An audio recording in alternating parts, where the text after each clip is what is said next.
భైరవకోన ఇక్కడ కాకులు రావు. అలాగే ఇక్కడ ఉన్న కోనేరులో ఎంత నీరు వరదలా వచ్చినా గుడిలోకి నీరు రాదు.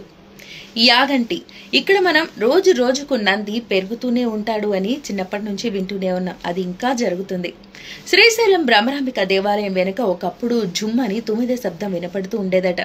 కర్నూలు జిల్లా సంగమేశ్వరంలో వేప చెట్టు మొత్తు ఇక్కడ శివలింగంగా మారింది.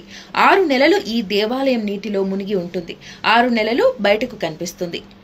ఇక శ్రీకాళహస్తిలో వాయు రూపంలో శివలింగం ఉంటుంది. శ్రీకాళహస్తిలోని జ్యోతికి ఉచ్ఛ్వాస నిశ్వాసాలు కూడా తెలుస్తూ ఉంటాయి. అమర్నాథ్ శ్రావణ మాసంలో ఇక్కడ స్వయంగా మంచు శివలింగం ఏర్పడుతుంది. కర్ణాటకలోని శివగంగ ఇక్కడ శివలింగంపై నెయ్యి ఉంచితే వెన్న అవుతుంది. ఇక్కడ ఒక మకర సంక్రాంతి రోజు మాత్రమే గంగాజలం ఉద్భవిస్తుంది. మిగిలిన రోజులలో ఒక్క చుక్క కూడా నీరు కనిపించదు. మహారాష్ట్రలో కోపినేశ్వర్ అనే దేవాలయం ఉంది. ప్రతి సంవత్సరం శివలింగం పైకి పెరుగుతుంది. నంది విగ్రహం శివలింగం వైపు జరుగుతూ ఉంటుంది. కంచి ఇక్కడ మామిడి చెట్టు వయసు 4000 సంవత్సరాలు. తమిళనాడు తిరునాగేశ్వరం ఇక్కడ పాలతో అభిషేకం చేస్తే నీలంగా మారతాయి.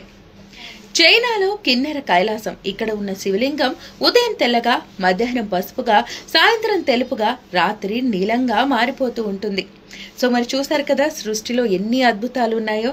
అందరం ఒకసారి చెప్దామా? హర హర Mahadeva, Shambho Shankara. Please subscribe to YK TV Network.